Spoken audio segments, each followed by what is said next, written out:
વિદ્યાર્થી મિત્રો, દીપક શિક્ષણ સંકુલ વતી ભરત ઠક્કરના જય સ્વામિનારાયણ, જય શ્રી કૃષ્ણ, જય અંબે. આ વિકટ સમયમાં તમારા મમ્મી પપ્પાનું, નાના ભાઈ બહેનનું આરોગ્ય સારું રહે એ જ પ્રભુને પ્રાર્થના. હવે આપણે આજે સૌ પ્રથમ આંકડાશાસ્ત્ર વિષય ઉપર અભ્યાસ કરીશું. ધોરણ 12 કોમર્સ. આંકડાશાસ્ત્ર વિષય 12 કોમર્સમાં 2 ભાગમાં વહેંચાયેલું છે. પહેલો ભાગ કુલ પ્રકરણ 4 આવેલા છે અને એ પ્રકરણ 4ની અંદર ટોટલ માર્ક્સ થાય છે 48. એટલે કે એક પ્રકરણ 12 માર્ક્સનું, એવા 4 પ્રકરણ 48 માર્ક્સના. એવી જ રીતે ભાગ 2ની અંદર કુલ 5 ચેપ્ટર છે. એમાં પહેલું પ્રકરણ જે છે 12 માર્ક્સનું, બાકીના 4 10-10 માર્ક્સના, એટલે ટોટલ માર્ક્સ 52. એટલે ભાગ 1ના 48 માર્ક્સ અને ભાગ 2ના 52 માર્ક્સ. હવે આપણે સૌ પ્રથમ આજે આંકડાશાસ્ત્ર વિષયમાં આપણે બીજું ચેપ્ટર ભણીશું, સુરેખ સહસંબંધ. બીજું ચેપ્ટર સુરેખ સહસંબંધ અને ત્રીજું ચેપ્ટર સુરેખ નિયત સંબંધ. બંને 19-20, મતલબ થોડોક જ ડિફરન્ટ છે બંને ચેપ્ટરમાં. એ પણ 12 માર્ક્સનું છે. એટલે મેં પહેલાં સૌ પ્રથમ સુરેખ સહસંબંધ લીધું, પછી તરત જ સુરેખ નિયત સંબંધ લઈશ, એટલે તમારે 24 માર્ક્સનું તૈયાર થઈ જશે. હવે આ સુરેખ સહસંબંધ જે છે એ 12 માર્ક્સનું ચેપ્ટર છે. એ સેક્શનમાં 1 માર્ક્સનો વિકલ્પ પૂછાશે. બી સેક્શનની અંદર તમારે એક નાનો ક્વેશ્ચન આવશે, પ્રશ્ન આવશે. સી વિભાગની અંદર તમારે 2 માર્ક્સનો નાનો દાખલો પૂછાશે. ડી સેક્શનની અંદર તમારે 3 માર્ક્સનો નાનો દાખલો પૂછાશે. અને એફ સેક્શનની અંદર 5 માર્ક્સનો મોટો દાખલો પૂછાશે. કાલ્પનિક રીતનો દાખલો પૂછાશે. હવે આ એ સેક્શનની અંદર 1 માર્ક્સ, એ તમારો બીજો પ્રશ્ન હશે. બી સેક્શનમાં 12 નંબરનો દાખલો હશે, નાનો પ્રશ્ન. સી સેક્શનની અંદર 22 નંબરનો પ્રશ્ન હશે. ડી નંબરમાં 32 નંબરનો દાખલો હશે અને એફ સેક્શનમાં 44 નંબરનો દાખલો હશે. આ મેં દાખલાના ક્રમ કીધા કે બોર્ડમાં ક્યાં દાખલો હશે. હવે સુરેખ સહસંબંધનો અર્થ શું છે? ચેપ્ટરનું નામ છે સુરેખ સહસંબંધ. ચલ એક્સ અને ચલ વાય, ચલ એક્સ અને ચલ વાય ની કિંમતોને આપણે આલેખ પત્ર પર દર્શાવતા, એક્સ ધરી ઉપર એક્સને, વાય ધરી ઉપર વાયને, એવી રીતે એક્સ અને વાયના ચલની કિંમતોને આપણે આલેખ પત્ર પર દર્શાવતા એ આલેખમાંના બિંદુઓ એક જ સુરેખા પર આવેલા હોય અથવા સુરેખાની નજીક આવેલા હોય ખૂબ જ, તો તેવા સહસંબંધને સુરેખ સહસંબંધ કહેવાય. સુરેખ એક જ રેખા ઉપર આવેલા હોય. ફરી એકવાર રિપીટ કરું. ચલ એક્સ અને ચલ વાયના કિંમતોને આલેખ પત્ર પર દર્શાવતા આલેખમાંના બિંદુઓ એક જ રેખા પર આવેલા હોય, એક જ સુરેખા પર આવેલા હોય અથવા સુરેખાની ખૂબ જ નજીક આવેલા હોય, તો તેવા સહસંબંધને સુરેખ સહસંબંધ કહે છે. એ જ્યારે હું આકૃતિ દોરીને સમજાવીશ ત્યારે કહીશ. હવે સહસંબંધનો અર્થ આપો. ખાલી સહસંબંધનો અર્થ, પેલો સુરેખ સહસંબંધનો અર્થ હતો. હવે સહસંબંધનો અર્થ, સહસંબંધ કોને કહેવાય, એનો અર્થ શું છે? જો 2 ચલની કિંમતમાં, 2 ચલ, ભાવ માંગ, પિતાની ઊંચાઈ પુત્રની ઊંચાઈ, વરસાદ અને અનાજ, એવી રીતે 2 ચલ એક્સ અને વાય,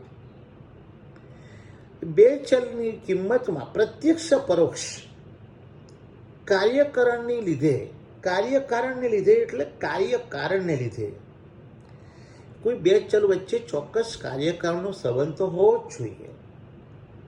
દાખલા તરીકે વરસાદનું પડવું અને અનાજનું ઉત્પાદન થવું, ભાવનું વધવું તો માંગ ઘટવી. મેં તમને કીધું ફેરફાર થાય, એક વધે તો બીજો વધે, એક વધે તો બીજો ઘટે બી ખરો, પણ એ બે ચલ વચ્ચે કોઈ કાર્યકાળનો સંબંધ હોવો જોઈએ. પતિની ઊંચાઈ અને ઝાડની ઊંચાઈ આ કાર્યકાળનો સંબંધ નથી. અમેરિકામાં વરસાદના ભારતમાં પાક આ પણ કાર્યકાળનો સંબંધ નથી. અહીં સહસંબંધનો અભાવ કહેવાય. ગરીબોની સંખ્યા અને લગ્નની સંખ્યા આ બંને વચ્ચે પણ કાર્યકરનો સંબંધ નથી. કાર્યકરનો સંબંધ એટલે ઊંચાઈ અને વજન. ઊંચાઈ વધે તો વજન વધે. એટલે કહેવાનો મતલબ બે ચલ વચ્ચે કાર્યકરનો સંબંધ હોય, એના કારણે પ્રત્યક્ષ પરોક્ષ. ફરી એકવાર, જો બે ચલની કિંમતમાં પ્રત્યક્ષ કે પરોક્ષ કાર્યકરને લીધે એક સાથે ફેરફાર થતા હોય. ફરી એકવાર મિત્રો, કાર્યકાળનો સંબંધ શબ્દ લખવો જ પડશે. એક સાથે ફેરફાર થતા હોય એટલે કે એક વધે તો બીજો વધે, એક વધે તો બીજો ઘટે, એક ઘટે તો બીજો વધે, એવી રીતે ફેરફાર થતા હોય તો ચલ વચ્ચે, બે ચલ વચ્ચે કાર્યકાળનો સંબંધ છે તેમ કહેવાય. સહસંબંધ છે તેમ કહેવાય. ફરી એકવાર, જો બે ચલની કિંમતમાં પ્રત્યક્ષ પરોક્ષ કાર્યકારણને લીધે એક સાથે ફેરફાર થતા હોય તો બે ચલ વચ્ચે સહસંબંધ છે તેમ કહેવાય. ફરી એકવાર, કાર્યકારણની અંદર કારણ અને કાર્ય. આ કારણ થવાથી આ કાર્ય થયું, ભાવ વધવાથી માંગ ઘટી, વરસાદ થવાથી અનાજનું ઉત્પાદન થયું. બે ચલ વચ્ચે કાર્યકાળનો સંબંધ હોવો જોઈએ. ચલ એક્સ એ નિરપેક્ષ ચલ છે અને ચલ વાય એ સાપેક્ષ ચલ છે. તમને પરીક્ષામાં ઓળખવાનું પૂછે, નિરપેક્ષ ચલ ને સાપેક્ષ ચલ ઓળખી બતાવો. પૂછેલું છે બોર્ડમાં ઘણી વખત. તો ભાવ અને માંગ. તો ભાવ એ નિરપેક્ષ ચલ છે અને માંગ એ સાપેક્ષ ચલ છે. મૂડી રોકાણ અને નફો. મૂડી રોકો નિરપેક્ષ ચલ એક્સ, અને મૂડી રોકો તો જ નફો થાય. નફાનું થવું એ વાય છે, સાપેક્ષ ચલ છે. આ બે વચ્ચે કાર્યકાળનો સંબંધ છે. એક વસ્તુમાં ફેરફાર થાય, એક ચલમાં ફેરફાર થાય તો એને અનુરૂપ બીજા ચલમાં પણ ફેરફાર થાય. તો એમ કહી શકાય કે બે ચલ વચ્ચે સહસંબંધ છે તેમ કહેવાય. હવે સહસંબંધના પ્રકારોની વિશે વાત કરું તો સહસંબંધના પ્રકારો બે છે. એક ધન સહસંબંધ અને એક ઋણ સહસંબંધ. ધન સહસંબંધ એટલે શું? જ્યારે બે ચલ વચ્ચે કાર્યકાળનો સંબંધ હોય, આ ખાસ લખવું પડે, અથવા બે ચલ સહસંબંધિત હોય. સહસંબંધિત લખશો તો પણ ચાલશે. મતલબ એમની વચ્ચે કોઈ મેળ હોવો જોઈએ. બે ચલ હોય તો એમની વચ્ચે મેળ હોવો જોઈએ. બે ચલ વચ્ચે કાર્યકાળનો સંબંધ હોય અને એક ચલની કિંમત વધે તો એની જોડે બીજા ચલની કિંમત પણ વધે. દાખલા તરીકે એક વાત કરું તો ઊંચાઈ અને વજન. ઊંચાઈ વધે કોઈ માણસની તો સ્વાભાવિક છે કે વજન વધે. ઊંચાઈ એક્સ છે, વજન વાય છે. ઊંચાઈ નિરપેક્ષ ચલ છે એક્સ, વજન એ સાપેક્ષ ચલ છે વાય. અથવા એક ચલની કિંમત ઘટે તો એની સાથે બીજા ચલની કિંમત પણ ઘટે. ટૂંકમાં બે ચલ વચ્ચે એક જ દિશામાં ફેરફાર થાય એટલે કે સરખો ફેરફાર થાય. જ્યાં એક ચલ જાય ત્યાં જ બીજો ચલ જાય. વધે તો વધે, ઘટે તો ઘટે. તો બે ચલ વચ્ચે ધન સહસંબંધ છે તેમ કહેવાય. દાખલા તરીકે વસ્તુનું વેચાણ અને નફો. વસ્તુ વેચો તો નફો વધારે થાય, વસ્તુનું વેચાણ વધે તો નફો વધે. અહીંયા આ ઉદાહરણ પણ લખી શકાય. ઊંચાઈના વજન. ઊંચાઈ વધે તો વજન વધે. યાદ રહે, પહેલા જે ઘટના બને એ નિરપેક્ષ ચલ છે અને એની સાથે બીજા ચલની કિંમતમાં ફેરફાર થાય એ સાપેક્ષ ચલ છે. નિરપેક્ષ ચલને x વડે દર્શાવવામાં આવે છે અને સાપેક્ષ ચલને y વડે દર્શાવવામાં આવે છે. હવે આવી જ રીતે આપણે ઋણ સહસંબંધ વિશે વાત કરીએ. ઋણ સહસંબંધ સેમ ટુ સેમ લખાણ આવશે. જ્યારે બે ચલ વચ્ચે કાર્યકારનો સંબંધ હોય અને એક ચલની કિંમત વધે તો બીજા ચલની કિંમત ઘટે. યાદ રહે, ઓપોઝિટ ફેરફાર, વિરુદ્ધ દિશામાં ફેરફાર. અહીંયા એક ચલની કિંમત વધે તો બીજા ચલની કિંમત ઘટે. હવે સપોઝ આપણે એક ઉદાહરણ લઈએ કે સાક્ષરતા અને નિરક્ષરતા. હવે દેશમાં સાક્ષરતા વધે તો સ્વાભાવિક છે નિરક્ષરતા તો ઘટે જ. યાદ રહે, સાક્ષરતા અને નિરક્ષરતા. ભાવ વધે કોઈ પણ વસ્તુનો તો સ્વાભાવિક છે કે એની સાથે માંગ ઘટે. એટલે કહેવાનો મતલબ કે બે ચલ વચ્ચે કાર્યકારનો સંબંધ હોય. આ કાર્યકારણ એટલે ભાવ, માંગ, ઊંચાઈ, વજન, એવી રીતે એને કાર્યકારણ કહેવાય. એ બંને વચ્ચે કોઈ લાગતો વળગતો મેળ હોવો જોઈએ. એકનું થવાથી બીજા ઉપર ફેરફાર થાય. એકનું થવું એ કારણ છે અને બીજાનું થવું એ કાર્ય છે. વરસાદ પડવો તો જ ઉત્પાદન થાય. વરસાદનું પડવું એ તમારે વરસાદનું પડવું અને અનાજનું ઉત્પાદન થવું એ ધન વિષમતા, ધન સહસંબંધ કહેવાય. કારણ કે વરસાદ પડે તો જ અનાજ પાકે, એટલે ધન સહસંબંધ. પણ અહીંયા આપણે ઋણ સહસંબંધની વાત કરીએ છીએ. તો બે ચલ વચ્ચે કાર્યકારનો સંબંધ હોય અને એક ચલની કિંમત વધે તો સાથે બીજા ચલની કિંમત ઘટે, અથવા એક ચલની કિંમત ઘટે તો જોડે બીજા ચલની કિંમત વધે. તો એમ કહી શકાય કે બે ચલ વચ્ચે ઋણ સહસંબંધ છે. તે કે ઋણ, યાદ રહે. દાખલા તરીકે વસ્તુનો ભાવ અને તેની માંગ. વસ્તુનો ભાવ વધે, સ્વાભાવિક છે કોઈ પણ વસ્તુનો ભાવ વધે તો સ્વાભાવિક છે કે માંગ ઘટે. એટલે આ બે પ્રકાર છે સહસંબંધના, ધન સહસંબંધ અને ઋણ સહસંબંધ. ફરી એકવાર મિત્રો, ધન સહસંબંધમાં બે ચલ વચ્ચે કાર્યકારનો સંબંધ હોવો જોઈએ. એમાં એક ચલની કિંમત વધે તો બીજા ચલની કિંમત વધે, ને એક ચલની કિંમત ઘટે તો બીજા ચલની કિંમત ઘટે. ટૂંકમાં બે ચલ વચ્ચે સરખી દિશામાં ફેરફાર થાય. તો એમ કહી શકાય કે ધન સહસંબંધ છે બે ચલ વચ્ચે. અને ઋણ સહસંબંધની વાત કરું તો બે ચલ વચ્ચે કાર્યકારનો સંબંધ તો હોવો જ જોઈએ. ફરી વાર, કાર્યકારણ એટલે શું? કાર્યકારણ બે શબ્દ છે, જુદો શબ્દ છે. કારણ એ નિરપેક્ષ ચલ છે અને કાર્ય એ સાપેક્ષ ચલ છે. ભાવ અને માંગમાં તમને પરીક્ષામાં પૂછાય કે ભાવ અને માંગમાં નિરપેક્ષ ચલ કોણ ને સાપેક્ષ ચલ કોણ? તો પહેલી કઈ બને ઘટના? ભાવ એ નિરપેક્ષ ચલ છે. એક્સ, આ બે ચલ છે ભાવ અને માંગ. એમાં ભાવ એક્સ છે, નિરપેક્ષ ચલ, અને સાપેક્ષ ચલ એ માંગ છે. બંને વચ્ચે કાર્ય કારણ કોણ? તો ભાવનું વધવું એ કારણ છે, માંગની ઉપર અસર થવી એ કાર્ય છે. હવે આપણે સહસંબંધ વિશે વાત કરી. સુરેખ સહસંબંધનો અર્થ ભણ્યા, સહસંબંધનો અર્થ ભણ્યા, સહસંબંધના પ્રકારો ભણ્યા. હવે સહસંબંધાંક. સહસંબંધાંક એટલે શું? તો બે ચલ વચ્ચેના સુરેખ સહસંબંધની ઘનિષ્ઠતાના માપને, એના સંખ્યાત્મક માપને, એના ઘનિષ્ઠતાના માપને સહસંબંધાંક કહે છે. એને સંજ્ઞામાં, સંકેતમાં સ્મોલ આર કહે છે. એનો વિસ્તાર જે છે એ -1 થી +1 વચ્ચે હોય છે. આપણે દાખલા, આ ચેપ્ટરમાં જે દાખલા આવશે એ સહસંબંધાંકને લગતા આવશે. સહસંબંધાંક શોધો એટલે આર શોધવાનો આવશે. આ દાખલા પૂછાશે આના.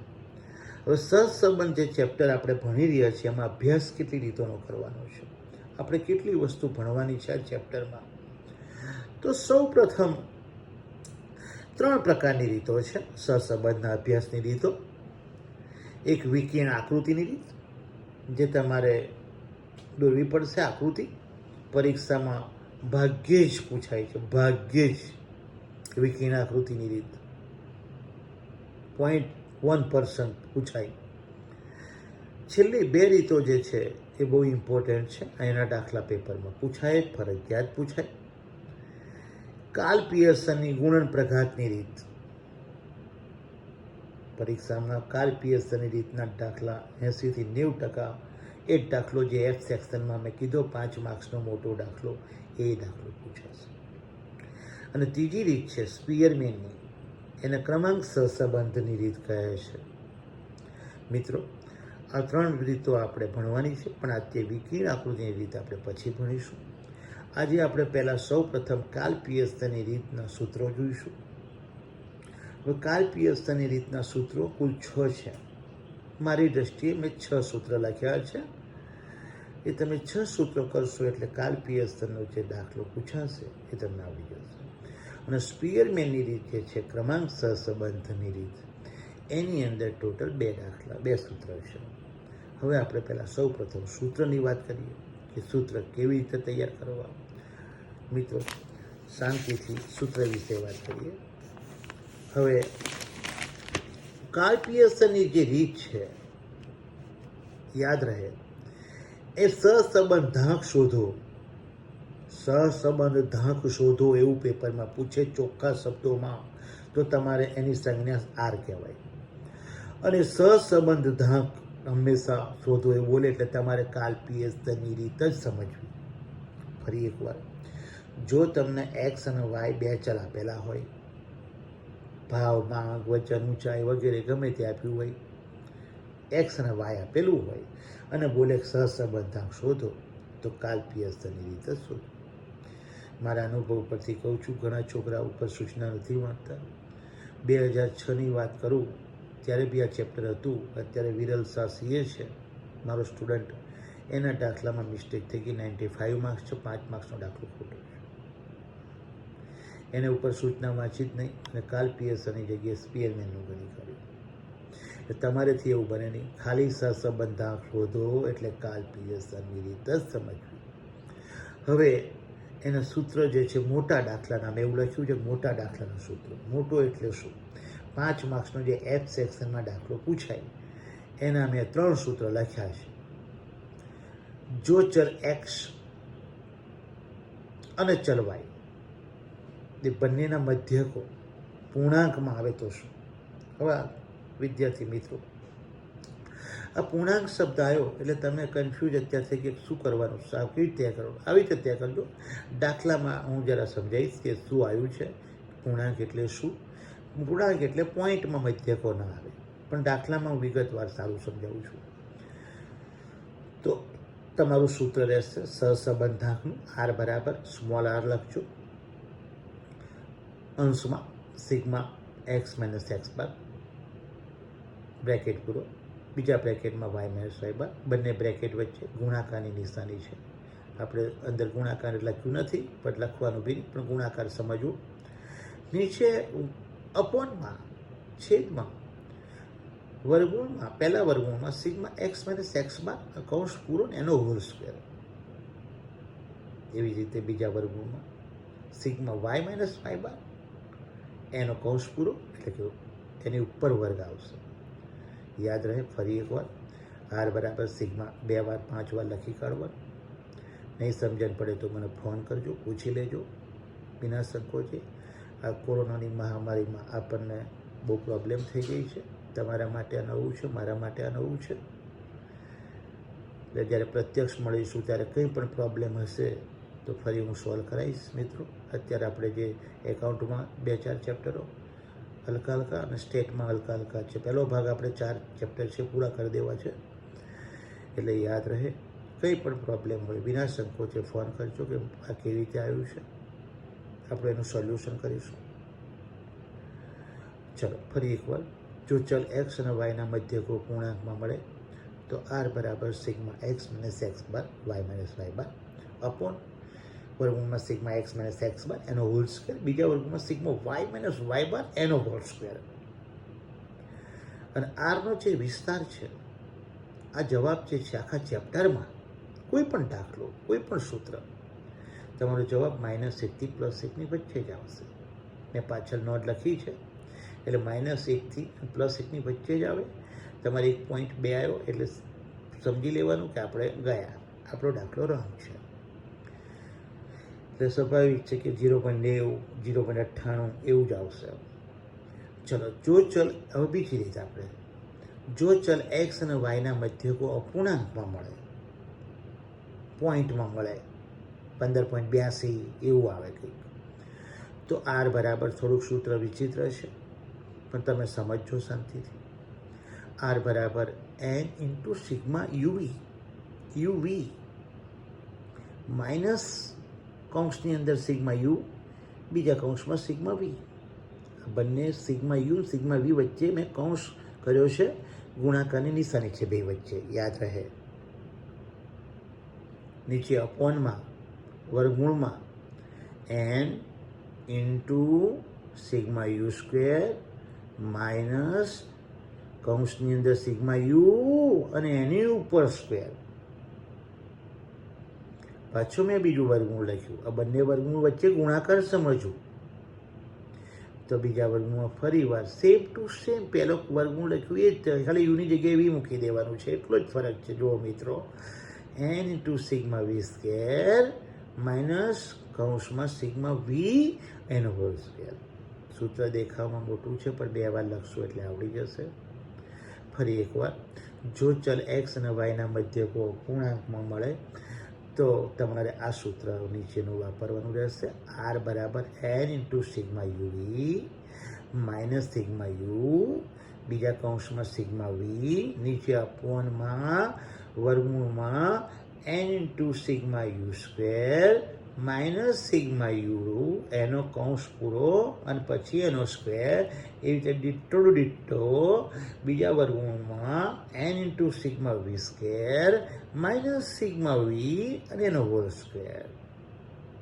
હવે ત્રીજા નંબરનું સૂત્ર, જો ચલ એક્સ અને વાયની કિંમતો ખૂબ જ નાની આપી હોય પેપરમાં, પરીક્ષામાં બહુ જ નાની, એટલે જેનો વર્ગ આપણને મોઢે રહેતા હોય, મોઢે કેલ્સી વગર થઈ જતા હોય, એટલે મેં એવું બધા સાહેબોની અલગ અલગ રૂલ્સ હોય છે કે ભાઈ 1 થી 20 હોય, 1 થી 10 હોય, તો એવું નહીં, 1 થી 30 રાખીએ આપણે. અને જરૂરી નથી 1 થી 30, 1 થી 50 રાખો, 100 રાખો, તો કોઈ 150 હોય તો એ રખાય. આ સૂત્ર એવું નહીં, એક જ સૂત્રથી 3 દાખલા 3 ગમે તે ગણી શકાય આ સૂત્રથી, યાદ રહે. એટલે તમારે લોકોને દાખલામાં હું કહીશ કે કેવી રીતે કરવાનું છે. આ 1 થી 30 અત્યારે આપણે ખાલી સમજવા માટે લખ્યું છે. તમે ભૂલથી 1 થી 40ની વચ્ચે સંખ્યા આપેલી હોય તો બી એ સૂત્ર કરી શકાય, જવાબ સેમ આવે, સેમ આવશે. કોઈ એક રકમ સેજ મતલબ જવાબમાં સેજ પોઈન્ટમાં પણ મિસ્ટેક નહીં આવે. એટલે એક જ સૂત્રથી બી ગણી શકાય એવું જરૂરી નથી, પણ એના વર્ગ ને બધું મોટું આવે એટલે એકાદ આંકડો આપણે ભૂલી જઈએ, એટલે આપણે 1 થી 30 40 સુધી રાખીએ એમ. તો તમે બીજા નંબરના સૂત્રને સરખાવશો એટલે ત્રીજું સૂત્ર સેમ રહેશે. આનું નામ બીજું પણ છે, મૂળ પ્રાપ્તાંકની રીત. તમે જો બીજા નંબરનું સૂત્ર મિત્રો, એ ખાલી યુવીની જગ્યાએ એક્સ વાય મૂકવાનું છે, યુની જગ્યાએ એક્સ ને વીની જગ્યાએ વાય, બાકી સેમ ટુ સેમ. આર બરાબર n into sigma X Y minus sigma X, બીજા વર્ગમાં sigma Y upon n into sigma X square વર્ગમૂળમાં માઇનસ સિગ્મા એક્સ એનો હોલ સ્ક્વેર, બીજા વર્ગમૂળમાં, બંને વર્ગમૂળ વચ્ચે ગુણાકાર સમજવું, યાદ રહે. બીજા વર્ગમૂળમાં સેમ ટુ સેમ, એક્સની જગ્યાએ વાય મૂકવાનું ખાલી, n into sigma Y square minus sigma વાયનો હોલ સ્ક્વેર. ફરી એકવાર, જો કિંમતો ચલ એક્સની વાયની કિંમતો ખૂબ જ નાની આપેલી હોય તો આર બરાબર n into sigma X Y minus sigma X, બીજા વર્ગમૂળમાં સિગ્મા વાય, બીજા વર્ગમૂળમાં કેમ કૌંસમાં, ફરીવાર મિત્રો, આર બરાબર n into sigma X Y minus sigma X કૌંસ પૂરો, બીજા કૌંસમાં સિગ્મા વાય અપોન વર્ગમૂળમાં n into sigma X square minus sigma X એ કૌંસ પૂરો એનો હોલ સ્ક્વેર ઇન્ટુ બીજા વર્ગમૂળમાં n into sigma Y square minus sigma Y એનો હોલ સ્ક્વેર. મિત્રો, આ 3 સૂત્ર જે આપણે ભણ્યા એ કાલ પિયર્સનના છે. ફરીવાર કાલ પિયર્સનના જે મોટો દાખલો 5 માર્ક્સનો જે એફ સેક્શનમાં આવશે એ આ ત્રણમાંથી કોઈ પણ એક સૂત્ર વાપરવાનું રહેશે અને પરીક્ષામાં કાલ પિયર્સનની રીત જ પૂછાશે. એફ વિભાગમાં 5 માર્ક્સનો દાખલો પૂછાય. એફ સેક્શન કુલ 20 માર્ક્સનું છે બોર્ડમાં. એમાં તમારે પહેલા પ્રકરણના જે પહેલા ભાગના જે 4 ચેપ્ટર છે એ દરેક ચેપ્ટરનો એક દાખલો પૂછાય. ભાગ 2માંથી કંઈ 5 માર્ક્સનો છે જ નહીં. પહેલા ચેપ્ટરનો 5, બીજા ચેપ્ટરનો આપણે આજે ભણી રહ્યા છીએ એનો 5, ત્રીજું ચેપ્ટર 5 ને ચોથા ચેપ્ટરનો 5, એમ કંઈ 5, 5, 5 ચારેય ચેપ્ટરના 5, 5 માર્ક્સના 4 દાખલા 20 માર્ક્સના પૂછાય એફ સેક્શનમાં બોર્ડમાં પેપરમાં. જો મધ્યક પૂર્ણાંકમાં મળે તો પહેલું સૂત્ર, મધ્યક અપૂર્ણાંકમાં મળે તો બીજું સૂત્ર અને સંખ્યા ખૂબ જ નાની હોય તો ત્રીજું સૂત્ર. યાદ રહે મિત્રો, 3 સૂત્ર આપણે પહેલાં સૌ પ્રથમ કાલ પિયર્સનના પણ. હવે કાલ પિયર્સનની જ વાત આવશે પણ એના ટૂંકા દાખલા એટલે કે સી અને ડી વિભાગ માટે એના પણ 3 સૂત્ર છે. એટલે કાલ પિયર્સનના મોટા દાખલાના આ મોટા દાખલાના સૂત્ર છે એના જ 3 સૂત્ર અને નાના દાખલા જે પૂછાય C1Dમાં એમાં જ 3 જ સૂત્ર યાદ રાખવાના. યાદ રહે. હવે આપણે નાના દાખલાની વાત કરીએ છીએ. તો મિત્રો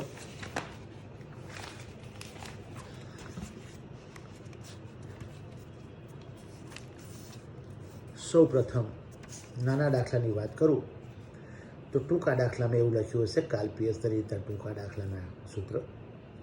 એમાં પહેલું સૂત્ર આર બરાબર, આર તો સહસંબંધાંક, એ તો ફિક્સ જ. કોવેરિયન્સ XY એવું પેપરમાં લખવાનું. આપણે કોવેરિયન્સ આપેલું હશે, આપણે બધી માહિતી ઉપરની આપેલી જ હશે. Covariance XY. કોવેરિયન્સ ના આવ્યું હોય તો એનું બીજું નામ સહવિચરણ છે. મિત્રો ફરી એકવાર, આ કોવેરિયન્સ XY અને સહવિચરણ XY એટલે કોવેરિયન્સનું બીજું નામ સહવિચરણ છે. XY સેમ છે. આ બંનેમાંથી એક આલેલું હશે upon SX into SY. SX એટલે પ્રમાણિત વિકલન, X નું પ્રમાણિત વિકલન. તમે ખાલી 11માં S લખતા S. અહીં X એટલે ચલ X નું પ્રમાણિત વિકલન અને ચલ Y નું પ્રમાણિત વિકલન. SX into SY. હવે માની લો કે આપણને કોવેરિયન્સ આપેલો જ હશે 99.99 આપેલો જ હોય પણ ના આલ્યો હોય તો કોવેરિયન્સ પાછું ના આપેલું હોય અને આ લાવવાનું હોય આર તો પાછું આ લાવવું પડે આપણે. એટલે કોવેરિયન્સનું સૂત્ર રહેશે પાછું sigma X minus X bar Y minus Y બાર જે આપેલું હશે અને અપોન એન. દાખલામાં કેવી રીતે કરવાનું છે એ બધું કહીશ. અત્યારે ખાલી તમારે સૂત્ર સમજવાનું. હવે પાછું કોવેરિયન્સ એક્સ વાય ના આપ્યું હોય તો આ સૂત્ર, પાછું કોવેરિયન્સ એક્સ વાય ના આપ્યું હોય આ ના આલ્યું હોય તો પાછું કોવેરિયન્સ એક્સ વાયનું બીજું એક સૂત્ર આપણે લખીએ છીએ sigma X Y minus N into X bar into Y bar upon N. એટલે 2 સૂત્રમાંથી આપણને કોવેરિયન્સ આપણને મળી જાય, મૂકી દેવાનું. બને ત્યાં સુધી મારા અનુભવ પરથી એટલું કહું છું કે કોવેરિયન્સ એક્સ વાય પેપરમાં આપેલું જ હશે. હવે જો SX ને XY ના આપ્યા હોય એટલે કે પ્રમાણિત વિકલન તો આપણે 11 સૂત્ર વાપરતા હતા. X નું પ્રમાણિત વિકલન યાદ રહે, SX ને શું કહેવાય? X નું પ્રમાણિત વિકલન વર્ગમૂળમાં સિગ્મા એક્સ માઇનસ એક્સ બારનો હોલ સ્ક્વેર અપોન એન. આ એન પણ વર્ગમૂળમાં જ છે. એ તો સેમ ટુ સેમ SY ના આપ્યો હોય તો SY એટલે વાયનું પ્રમાણિત વિકલન તો sigma X Y minus Y bar વર્ગમૂળમાં એનો હોલ સ્ક્વેર અપોન એન. ફરીવાર મિત્રો એક સૂત્ર આપણે ભણ્યા આર બરાબર કાલ પિયર્સનના ટૂંકા દાખલા એક જ સૂત્ર ભણ્યા પણ આના માટેના સૂત્ર 2, આના માટેના સૂત્ર 2, એક સૂત્ર હજુ થયું છે. હવે મિત્રો કાલ પિયર્સનનું બીજું સૂત્ર આપણે ટૂંકા દાખલાનું ભણીએ. આર બરાબર sigma X minus X bar Y minus Y bar upon N into SX into SY. સહેજ બુદ્ધિ દોડાઈએ કે આ કાઢી નાખીએ, આ 2 વસ્તુ કાઢી નાખો તો sigma X minus X bar Y minus Y bar upon N એટલે કોવેરિયન્સ કહેવાય. તો કોવેરિયન્સ કહેવાય અને નીચે SX ઇન્ટુ SY એટલે આર થઈ ગયું ને. ધ્યાન આપે ફરી એકવાર, આ બધી વિગતો તમને આપેલી જ હશે. આર બરાબર બીજું સૂત્ર ફરી એકવાર sigma X minus X bar Y minus Y bar upon N into S X into S Y. એ રીતે આર બરાબર ત્રીજું સૂત્ર, બધી જ માહિતી આપેલી જશે. સિગ્મા એક્સ વાય ભાઈ આપેલો હશે minus N into X bar into Y bar upon N into S X into S Y. આ ઢાંકી દો આ બે વસ્તુ એસ એક્સ ને એસ વાય, એટલે આટલાના કોવેરિયન્સ કહેવાય. તો મિત્રો ફરી એકવાર 3 સૂત્ર આપણે ટૂંકા દાખલાના, આ 3 ગોખી મારજો, કિંમતો આપેલી જ હશે, કંઈ શોધવાનું આવશે નહીં વધારાનું, આપણે આ શોધવાનું આવશે આર જ. ફરી એકવાર કાર્લ પિયર્સનના મોટા દાખલાના 3 સૂત્ર, નાના દાખલાના પણ 3 સૂત્ર. હવે મિત્રો રીત નંબર 2, સ્પિયરમેનની રીતની વાત કરું તો સ્પિયરમેનની રીત ડી સેક્શનમાં પૂછાય 3 માર્ક્સમાં, કદાચ 5 માર્ક્સમાં પૂછી કાઢે છે ઘણી વખત, પણ 5 માર્ક્સમાં બને ત્યાં સુધી કાર્લ પિયર્સનનો દાખલો પૂછે છે. તો સ્પિયરમેનની રીતને ક્રમાંક સહસંબંધાંક કહેવાય. એનું નામ છે પ્રોફેસર ચાર્લ્સ એડવર્ડ સ્પિયરમેન. સ્પિયરમેનની રીત, એમાં ચોખ્ખું લખ્યું હશે ક્રમાંક સહસંબંધાંક. યાદ રહે મિત્રો, ખાલી સહસંબંધાંક નહીં, ક્રમાંક સહસંબંધાંક, રેન્ક કોરિલેશન ઓફ કોએફિશિયન્ટ. તો એના 2 સૂત્ર છે. જ્યારે કોઈ અવલોકનો પુનરાવર્તન ના થાય, પુનરાવર્તિત ન થાય, અવલોકનોનું પુનરાવર્તન ન થાય, એટલે કે કોઈ સંખ્યા રિપીટ ન થતી હોય, તો તમારું પહેલું સૂત્ર રહેશે આર બરાબર 1 માઇનસ બ્રેકેટમાં, બ્રેકેટ ના લખો તો પણ ચાલે, પણ તમને પેલો એક અલગ રાખવા માટે મેં બ્રેકેટ લખ્યું છે, 6 sigma D square upon N square minus 1. ફરી વાર આર બરાબર 1, આ 1 રહી જાય છે છોકરાઓથી, ખાલી પેલું જ સૂત્ર લખો છો, 1 રહી જાય છે. 6 sigma D square upon N બ્રેકેટમાં એન સ્ક્વેર માઇનસ 1. 1 અલગ છે, 6 sigma D square upon N બ્રેકેટમાં એન સ્ક્વેર માઇનસ 1 કૌંસ પૂરો. આનો જવાબ પણ -1 થી +1 ની વચ્ચે જ આવશે મિત્રો.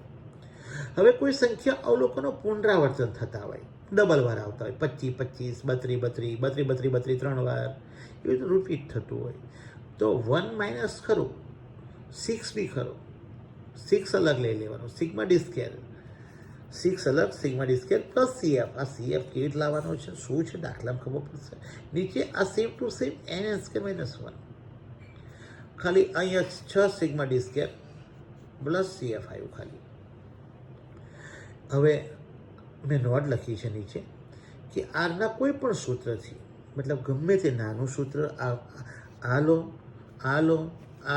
કે આલો, ગમે તે સૂત્રથી કે પાછળના સૂત્રથી આનો જે જવાબ છે તમારો એ -1 થી +1 ની વચ્ચે જ આવશે મિત્રો. એટલે કહેવાનો મતલબ એ થયો કે મેં તમને ટોટલ 8 સૂત્ર ભણાવ્યા. કાર્લ પિયર્સનના મોટા દાખલાના 3, કાર્લ પિયર્સનના નાના દાખલાના 3, 1 2 અહીંયા પાછળ એક પેજ છે, અને 3 ને 3 6, અને 7 અને 8, એમ ટોટલ આ આર શોધવાના સૂત્ર જે છે, આર શોધવાના, એ આર એટલે સહસંબંધાંક, એ શોધવાના સૂત્ર જે છે એ તમારે મેં 8 સૂત્ર લખાયા. અંદર પેટા સૂત્ર આવ્યા પહેલાં કોવેરિયન્સના એના, પણ એની કંઈ જરૂર નથી. હવે તમારે મારી વાત સાંભળો, દાખલાની વાત કરીએ હવે આપણે કે દાખલો કેવી રીતે કરવો. તો એ પછીના વિડીયોમાં આપણે એના દાખલાનો અભ્યાસ કરીશું.